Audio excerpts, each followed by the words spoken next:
곧 모르드게가 자기의 사촌 오라비이고 아버지처럼 자기를 길러줬다라는 그 사연을 다 이야기를 했죠. 그렇게 했을 때 왕은 모르드게를 더욱 깊이 신뢰를 하고 신임을 하면서 하만에서 빼앗았던 그 왕의 반지를 모르드게에 주면서 모르드게를 아주 중요한 직책을 맡기게 되었습니다. 왕후 에스더는 하만에게서 압수한 집을 모르드게에게 또 관리하도록 했습니다. 1차적으로 유다 민족을 진멸하란 원수인 하만은 처결을 했는데 왕이 내린 조서, 곧 모든 사람 누구든지 유다인을 죽이려고 하는 사람은 죽여도 좋고 그 재산을 몰수해도 좋다라고 하는 이 조서는 여전히 유효하게 남아 있습니다. 그래서 왕비는 다시 한번 목숨을 걸고 왕 앞에 나갑니다. 왕은 왕비가 오는 걸 보고 금규를 내밀어서 또 법을 어긴 이 왕비에 대해서 살려주고 또 원하는 것이 뭐냐 다시 말해보라 그렇게 얘기를 하죠. 그랬을 때 왕비는 왕에게 호소를 할 수 있게 되었습니다. 하만의 조서가 여전히 유효하여 지금 이제 자기 친척과 또 유다 민족이 진멸을 당하게 되었는데 그건 참아 볼 수 없으니까 제발 왕이 저에게 은혜를 베풀어 주셨고 내가 은혜를 입었고 왕이 나를 좋아한다면 이 조서를 좀 취소해 주세요. 철회해 주세요. 그렇게 부탁을 합니다. 그런데 그 조서를 취소하면 간단할 것 같은데 왕은 그럴 수가 없다고 합니다. 왕이 한번 인장을 찍은 그 조서는 절대로 취소가 철회될 수가 없기 때문에 그러면 좋은 아이디어를 생각해서 이 조서가 실질적으로 효과를 내지 못하도록 다른 조서를 써서 마음대로 써서 그다음에 시행하라고 그러면서 허락을 해줍니다. 그래서 모르드게는 그해 3월 23일 지금 그 시행하는 날짜는 12월 13일이니까 한 9개월 정도 남아있죠. 왕의 서기관들을 소집하고 조서를 써서 각 민족의 말로 번역을 하고 유다의 말로 또 이렇게 써서 그리고 전국으로 반포를 합니다. 왕궁에서 준말을 타고 왕명을 전달하는 역졸들에게 즉시 전국에 조서를 전달하도록 지시합니다. 이 당시 바사의 그 영토가 너무너무 넓어서 지금 보통의 뭐 걸음걸이로 낙타를 타고든지 그다음에 말을 타고든지 이렇게 가려면 수상궁에서 저쪽 끝에 이디오피아까지 가는데 한 7개월 걸립니다. 그러니까 그냥 평이한 그런 여행으로는 안 되는 거죠. 역졸들에게 명해서 빨리 가서 그 명령을 전달하고 그리고 그거를 또 그 지방에서 잘 교육해서 차질 없이 시행되도록 그렇게 준비를 하는 것입니다. 그런데 이 조서의 내용은 유다인들이 함께 모여 자기 스스로를 보호할 수 있도록 그 권리를 허락한다라는 것이고 각 지방에서 세력가들이 모여가지고 먼저 나온 조서대로 유다인들을 잡아 죽이고 그 재산을 빼앗으려고 할 때 유다인들은 그 대적들과 맞서 싸워서 그들을 죽이고 그 재산을 빼앗을 수 있는 권리를 준다. 이렇게 됐습니다. 그 날짜는 시행일은 12월 13일 동일한 날입니다. 이제 12월 13일 그날 되면 하만이 왕을 속이고 보낸 그 조서 그것도 유효하니까 그것에 따라서 유대인을 죽이려고 하는 사람들은 누구든지 나서서 유대인을 죽이고 재산을 빼앗아도 좋고 또 이렇게 유대인을 해코지 하려는 사람들에 대해서 유대인은 그 누구라도 맞서서 싸워서 그들을 죽이고 그 재산을 빼앗아도 좋다라는 이 두 개의 어명이 공존하게 되어 있습니다. 지금 둘 다 유효합니다. 서로 충돌되는 두 조서. 요즘식으로 하면 법이 있으면 법을 어떤 법을 우선적으로 적용할 건가 하는 원칙이 있죠. 뭐 우리 옛날에 사회 시간에 배운 기억이 나는데 상위법이 하위법보다 우선한다. 헌법이 법률보다 우선하고 법률보다 시행령, 영보다 법률이 우선하고 이 영보다 그 다음에 뭐 규칙이나 뭐 여러 가지 이런 것들이 그런 것보다 영이 우선하고 이런 식으로 순서들이 쭉 있어요. 상위법이 하위법보다 더 우선하는 거죠. 그리고 신법이 구법보다 우선하다 한다 그런 거죠. 법이 비슷한 법이 있으면 새로 나온 법이 우선하는 거죠. 옛날 법은 좀 이렇게 효력을 잃고 그 다음에 특별법이 일반법보다 우선한다 이런 게 있었어요. 어떤 모든 일반적인 그런 적용을 하는 일반법보다 특정한 사람이라든지 특정한 어떤 행위라든지 특정한 지방이라든지 이걸 한정해서 만든 그 법 있으면 그 특별법이 우선한다는 거죠. 요즘 뭐 우리 조국 보면 여러 가지 특별법이 있죠. 그런 것들을 이렇게 볼 수 있습니다. 그 원칙에 따르면 신법이 구법보다 우선하니까 이제 하만이 만든 그 조서보다 이 모르드게가 만든 이 조서 이게 우선하니까 하만의 법은 취소가 돼야 되는데 이 페르시아의 법으로는 그게 취소가 안 된다는 거예요. 둘 다 유효하다는 거예요. 이제 뭐가 남았습니까? 누가 더 세냐만 남았습니다. 이제 더 센 사람이 가서 잡아 죽이고 뺏으면 되는 겁니다. 앞으로 어마어마한 혼란과 공포가 이제 몰아칠 그런 상황이 되었습니다.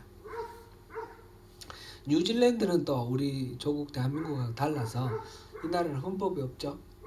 헌법 없고 이 나라는 성문법이 아니라 불문법 위주예요.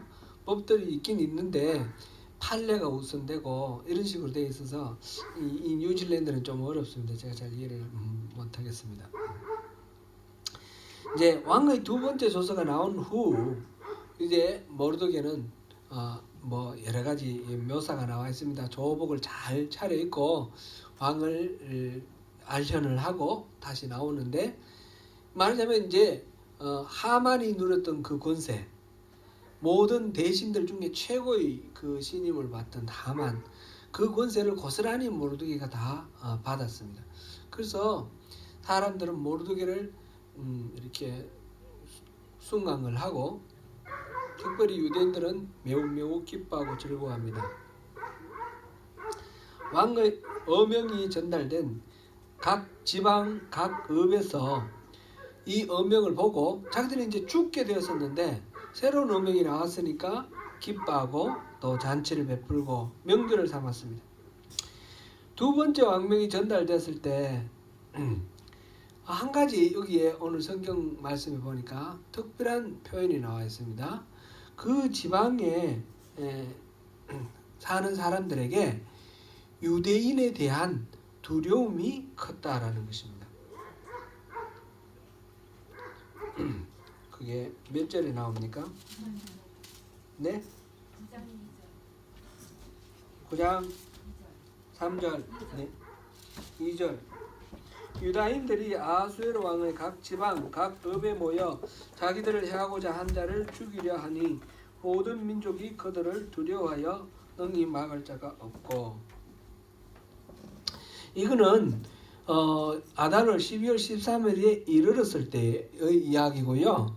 그 이전에 이 왕명 두 번째 왕명이 나왔을 때 이미 두려움에 가득 차게 되었어요. 그건 어디 나옵니까? 8장 17절 마지막에 나오죠. 왕의 어명이 이르는 각 지방 각 읍에서 유다인들이 즐기고 기뻐하여 잔치를 베풀고 그날을 명절로 삼으니 본토 백성이 유다인을 두려워하여 유다인 되는 자가 많더라.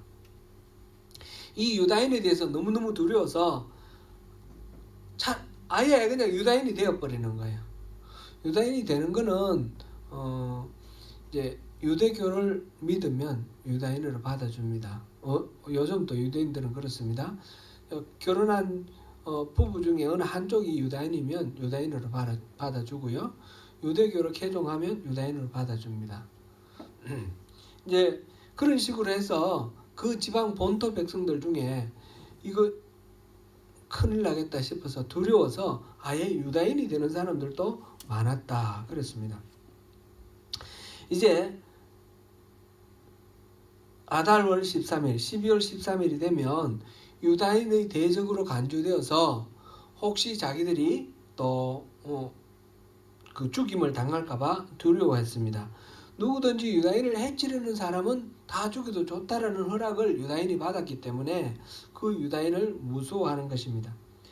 그러나 그것보다도 더 그들이 두려워한 이유가 있습니다. 그거는 만약 자기들이 힘이 더 각 지방의 유다인들 흩어져 있으니까 인구가 별로 많지도 않을 거예요. 그들이 압도하는 세력을 가지고 힘을 가지고 유다인을 다 죽여버리고 뺏으면 될 거 아니에요. 얼마든지 그럴 수도 있을 것 같은 겁니다. 그런데 그게 합법이죠. 불법이 아닙니다. 분명히 왕의 어명에 그것도 합법입니다. 그런데 왜 두려워했을까요? 유다인들이 너무 힘이 강해서 그랬었던 것은 분명히 아닙니다. 숫자가 많아서 두려워했던 것도 아닙니다. 키포인트는 그들이 왜 두려워했는가? 여기에 키포인트가 있는 것 같습니다. 유다인들을 바라보면서 지금 조서가 2개나 나오는 이런 상황까지 이르는 그 과정을 바라보면서 이 에스더 성경에 하나님 이름 한 번도 안 나왔지만 여호와 이름 한 번도 안 나왔지만 이 페르시아 사는 사람들 모두 다가 이 모든 일들 배후에 하나님이 계시다. 하나님이 일하신다는 걸 다 알았습니다. 그래서 두려워하는 것입니다.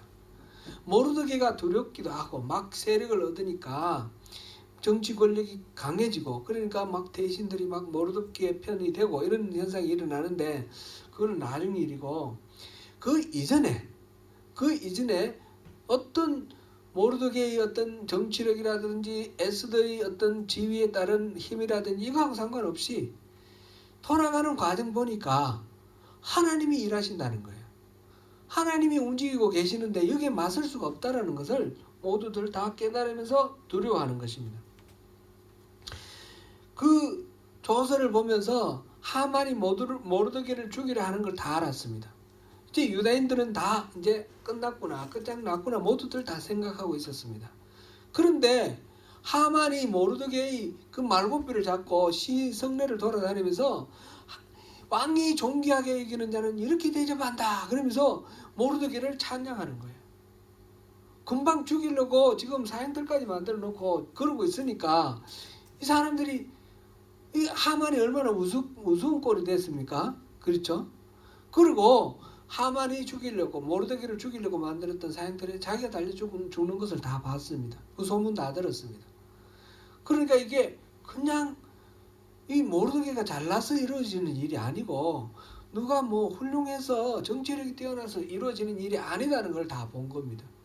사람의 어떤 생각과 능력을 뛰어넘는 그런 눈에 보이지 않는 숨어 계신 하나님이 지금 일하고 계신다는 것을 모두들 다 알게 되었습니다. 그러니까 두려워하는 것입니다. 만약 유다인을 맞서 싸운다면 바로 하나님을 맞서 싸우는 결과가 되기 때문에 유다인을 맞서 싸우기가 두려운 것입니다. 유다인들은 그 몇 명 안 되니까 자기들 힘 모아가지고 죽여버리면 될 것 같습니다. 그런데 그 뒤에 하나님이 계시다고 생각하니까 어쩔 줄을 모르는 것이죠. 이걸 어떻게 해야 될까? 두려워하는 것입니다. 이스라엘 백성들이 가나안 땅에 들어가기 전에 시딤에 머물러 있을 때 정탐꾼을 여리고성으로 보냈습니다. 여리고성에 들어가서 라합이라는 기생한테 도움을 요청해서 숨었는데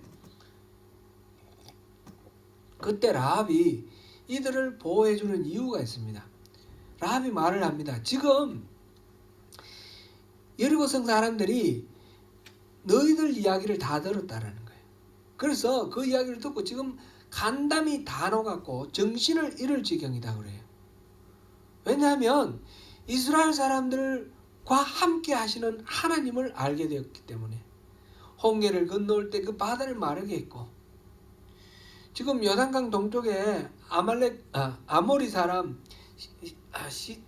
아모리의 왕 시온과 옥을 어떻게 멸하셨는지, 그 아모리와 저 북쪽 바산을 점령을 해가지고 이 땅을 나눠주고 이랬는데, 그런 과정 속에서 하나님이 어떻게 일하셨는지를 봤다는 겁니다.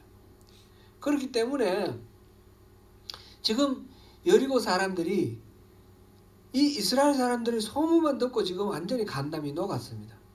사사기에 보면 기드온이 300용사를 가지고 그 아모리와 미디안 사람들 십수만 명 되는 대군과 싸우는 그런 장면이 나오는데, 하나님이 강한 용사여 네가 저들을 물리치라 이러면서 기드온을 용기를 주시죠.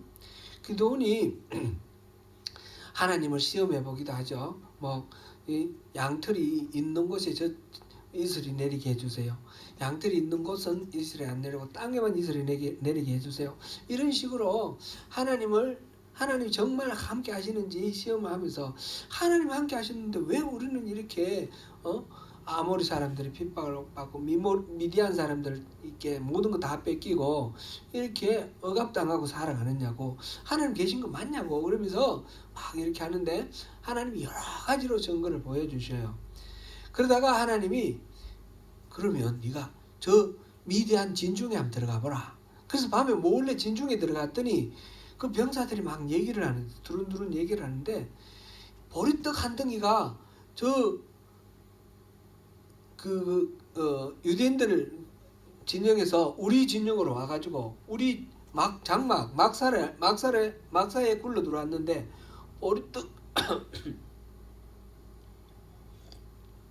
보리떡 덩어리가 들어와서 장막을 무너뜨리고 우리는 막 난리가 났더라. 그 말을 하는 거예요. 그러면서 하는 말이, 우리는 저들을 이길 수가 없다고 그러는 거예요.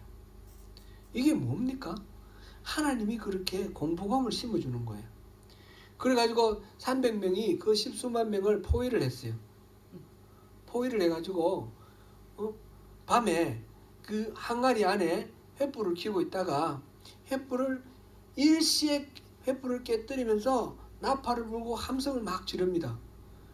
300명이 십수만 명 포위해가지고 싸움이 됩니까? 안 되는데, 그 포위당한 사람들이 미리 공포에 젖어 있었어요. 두려움에 빠져 있었어요. 그러니까 자기들이 포위되었다 싶으니까 놀라가지고 정신이 없어서 자기들끼리 치고받고 다 죽이는 거예요. 그래서 300명이 그 모든 많은 적들을 이기는 겁니다. 그 다음에 도망가는 사람을 추적하는데, 도망가서 죽인 사람이 2만 명, 3만 명 그래요. 300명이 추적해서 2만 명, 3만 명을 죽인다는 얘기예요. 그만큼 마음속에 공포가 들어오면 아무것도 할 수가 없는 거예요. 지금 이스라엘 사람들, 유다 사람들을 죽여도 좋다는 조서도 있지만, 각 지역에 살고 있는 모든 민족 사람들이 그 공포에 떨고 있습니다. 저들은 하나님과 함께 하신다. 하나님이 저들과 함께 하신다는 걸 알기 때문에.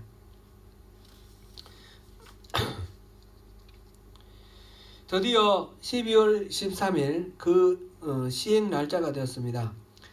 왕의 두 가지 서로 상충되는 어명이 시행되는 날인데, 그러면 이 유다에 대해서 평소 감정이 있고 이들을 이 기회에 한번 죽여버리겠다는 사람들이 아무래도 공포가 있다 하더라도 그 중에 있겠죠. 이 사람들하고 유다인들과의 싸움인데, 이 싸움의 결과가 어떻게 나와 있습니까? 도성 수산에서 하만의 12아들을 포함해서 500명을 죽였다 이렇게 되어 있고요. 전국적으로는 7만 5천 명을 죽였다 이렇게 되어 있습니다. 그래서 에스더에게 다시 물어보니까 혹시 뭐 더 원하는 게 있나 그랬더니 14일 하루 더 그렇게 그 조서대로 하게 해달라 그래서 14일 하루 더 수산, 다른 지역은 연락도 안 되니까 수산 도성에만 그 조서를 유효기간을 연장을 시켜서 그렇게 했습니다. 그래서 14일에 300명을 죽입니다. 대적하는 사람이 아무도 없었으면 이렇게 죽을 일도 없겠지만 그래도 대적하는 사람이 있죠. 그래서 모든 일들이 이렇게 정리가 됩니다. 그런데 이 모든 경우에 원래 조세는 죽이고 그 재산을 다 빼앗아도 좋다 그랬는데 재산에는 손대지 않았다 그렇게 나옵니다. 그거는 이 유대인들이 그 대적들과 싸움에 있어서 자신들의 욕망을 채우기 위해서 싸운 게 아니라는 것을 드러내고 있습니다. 욕심 때문에가 아니라 왕의 하나님의 백성 유대인들에 대해서 대적하는 사람들에 대해서 하나님이 그들을 처벌해 주셨다는 것을 우리가 볼 수 있습니다. 전국적으로 그래서 13일 다음 날인 14일 날 쉬고 잔치를 베풀었고 수산성에서는 15일 날 잔치를 베풀어 즐겼습니다. 이야기는 이렇게 간단합니다. 단순합니다. 이 이야기를 통해서 우리가 또 뭘 하나님께서 우리에게 주시고자 하시는 메시지를 또 생각하면서 뭘 우리가 넣게 할까 또 같이 한번 생각해 보면 좋겠습니다. 이들에게 유대인들 모르드게나 에스더나 이들에게 그들 자신의 능력이나 그들 자신의 어떤 의지나 이거하고 상관없이 그것을 초월하는 하나님의 은혜와 능력이 나타났다는 겁니다. 그들과 동행하는 숨어 계신 하나님, 한 번도 이름은 나와 있지 않지만 그 진행되어 가는 모든 과정 통해서 이거는 그냥 일어나는 일이 아니다. 하나님이 함께 하신다는 것을 모든 민족, 모든 사람들이 다 알 수 있도록 그렇게 일어났다는 것입니다. 우리가 살아가는 삶 속에서도 하나님의 그 살아계심이 이렇게 드러나는 그런 삶이 되면 좋겠습니다. 애굽에서 종으로 팔려가 살던 요셉을 보면 하나님이 그와 동행함으로 다른 사람들이 다 알았습니다. 이 사람과 하나님이 함께 한다는 걸 알았습니다. 그래서 보디발의 그 집에 노예로 들어왔는데 노예가 그런 왕의 시위대장이면 노예가 여러 명 되겠죠. 수십 명 되겠죠. 그 중에 특출하게 드러나 보이는 거예요. 그래서 17살에 팔려갔으니까 기껏해야 한 2, 3년 후에 됐다 치면 20살 초반이에요. 그런데 가정 총무가 되었어요. 가정 총무가 되어서 그 집안에 있는 모든 종들을 다스리는 그런 지위에 올라갔습니다. 이게 어떻게 가능하겠습니까? 이 요셉이 막 특별히 똑똑했다거나 아주 특별히 경영 수완 능력이 뛰어났다 이런 차원의 이야기가 아닙니다. 그런 인간적인 능력을 뛰어넘는 그런 것입니다.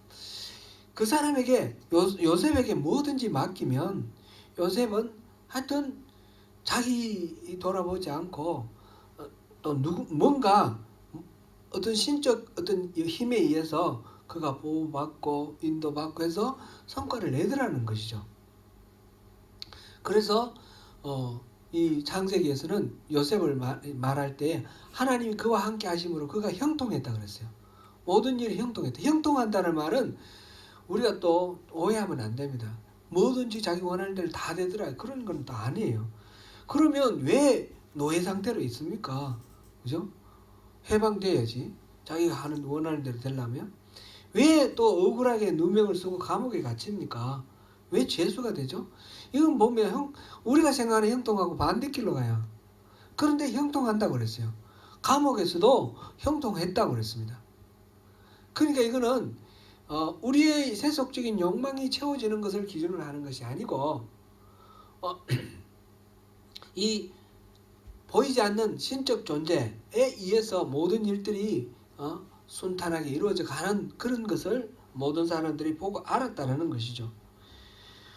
제가 소명교에서 여러분과 함께 신앙생활을 하면서 어떻게 하는 것이 목사로서 성도들에게 바르게 바른 역할을 하고 의미 있는 그런 이바지를 할 수 있을까 생각을 할 때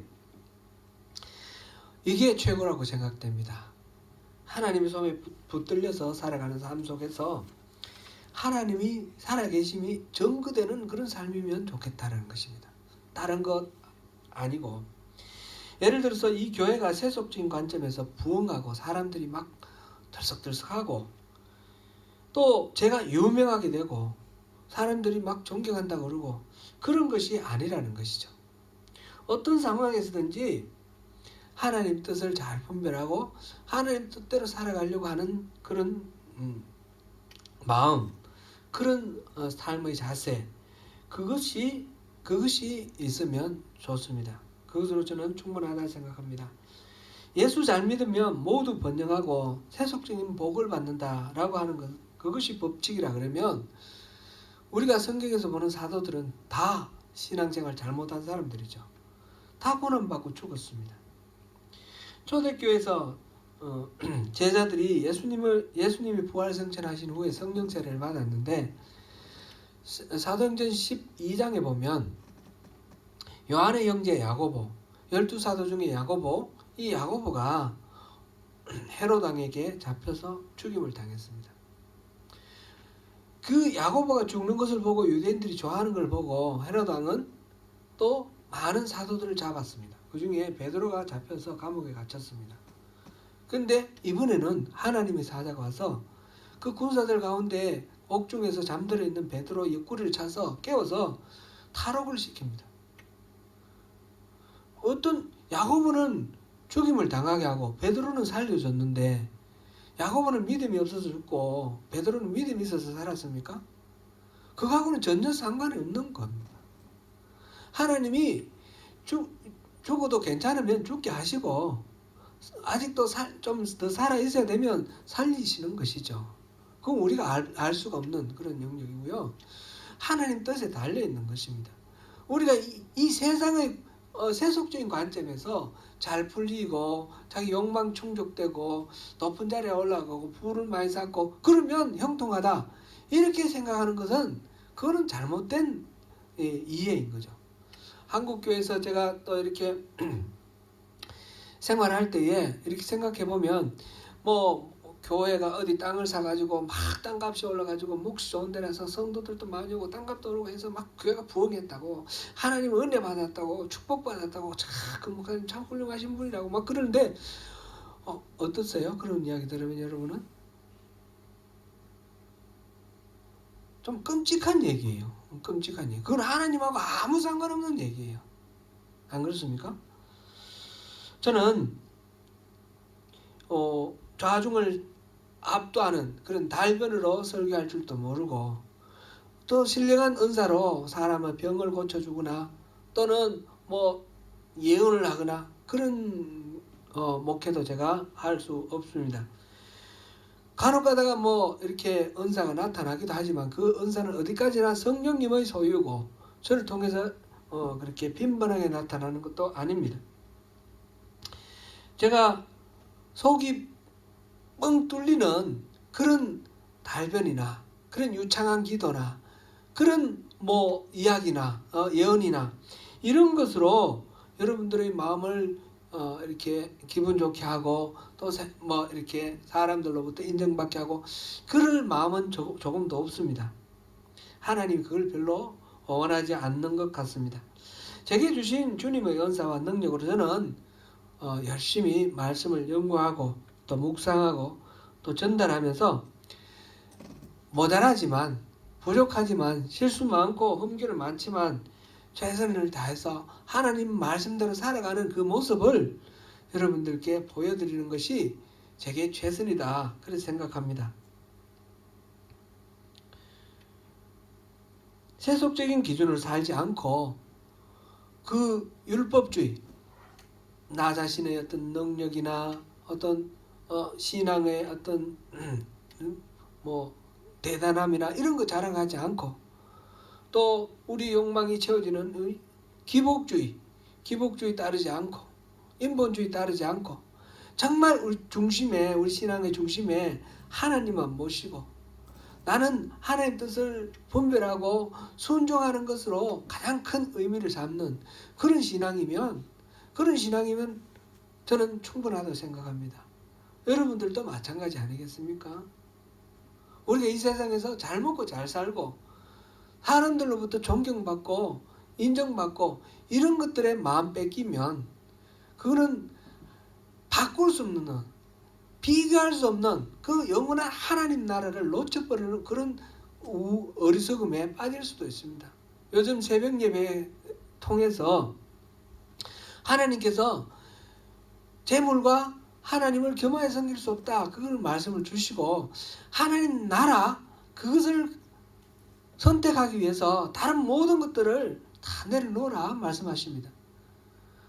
그 부자와 거지 나사로의 비유를 통해서 그 부자는 잘못한 거 하나도 없어 보이는데 하나님 주신 그 은사, 그 복이라고 생각한 그 재물이 넉넉해서 망한 겁니다.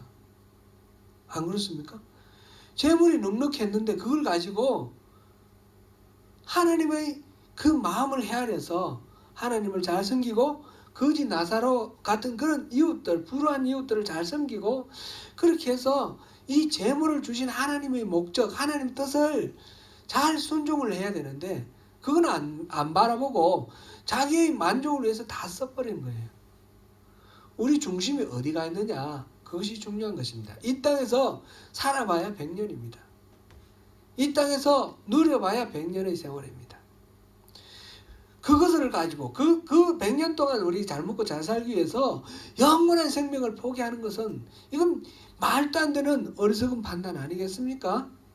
하나님이 우리에게 필요하면 물질도 주시고 부귀 영화도 주실 것입니다. 야고보는 죽임을 당했지만 베드로는 탈옥시켜 주셨습니다. 하나님이 판단하십니다. 하나님이 필요하신 대로 우리에게 주실 것입니다. 다른 것 바라보지 않고 하나님 바라보는 가운데 비록 우리가 하나님이 아니기 때문에 약점 많고 실수 많고 그렇지만 결국 하나님의 말씀에 사로잡혀서 그렇게 살아갈 때 하나님의 마음을 기쁘시게 해드리고 하나님께서 또 우리 삶 속에 하나님이 살아계심을 증명하시는 그런 일들이 나타나게 될 것입니다. 제가 손명교회에 와서 지금 5년이 되었습니다. 제 원칙을 제가 그렇게 정했습니다. 인간적인 방법으로 문제를 해결하고 돌파하지 않겠다. 그래서 온전히 주님이 해결해 주시는 것을 보고만 가겠다. 때로는 생각해보면 한심하기도 하고 너무 바보 같기도 하고 좀 속되게 표현해서 쪽팔릴 때도 많고 그렇습니다. 그럼에도 불구하고 그 기준을 제가 옮기지 않으려고 분투합니다. 사랑하는 성도 여러분, 우리 함께 이렇게 우리 기준을 우리의 만족에 두지 말고 하나님께 만족을 우리 기준을 두면서 그렇게 나아가서 승리하시는, 그래서 우리 삶 속에서 하나님이 증거되고 드러나는 그런 우리 멋진 인생 살아보시지 않으시겠습니까? 기도하겠습니다.